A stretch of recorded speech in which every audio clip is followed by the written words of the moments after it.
Welcome to Tech Bytes and News, your personal generative AI podcast. Today, we're diving deep into a surprisingly insightful blog post. 20 lines of code that will beat A/B testing every time. It's about ditching traditional A/B testing and embracing a more efficient approach using the multi-armed bandit problem. Exciting! A/B testing? Seriously?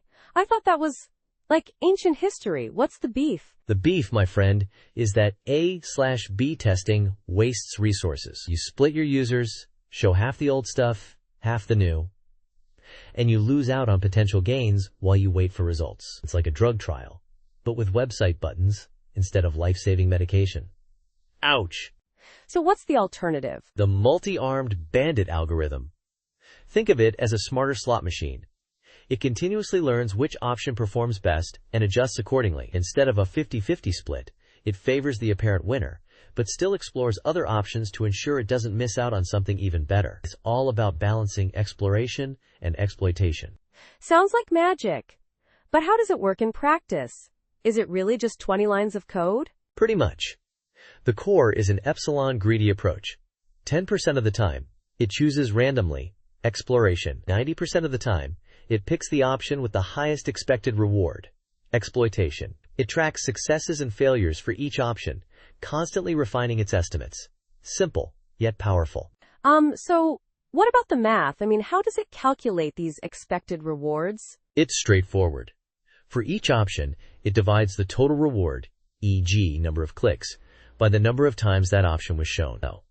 The higher the ratio, the higher the expected reward. It's a simple average, but it's incredibly effective in guiding the algorithm toward the best option. I see. But what if the best option changes over time? Like, if a design trend shifts? That's a valid point. The blog post mentions that you could incorporate a forgetting factor to weigh recent results more heavily. This allows the algorithm to adapt to changing preferences. It's not perfect, but it's significantly better than the static nature of A/B testing. Interesting. So this 20-line solution is always better than A/B testing? Well, not always.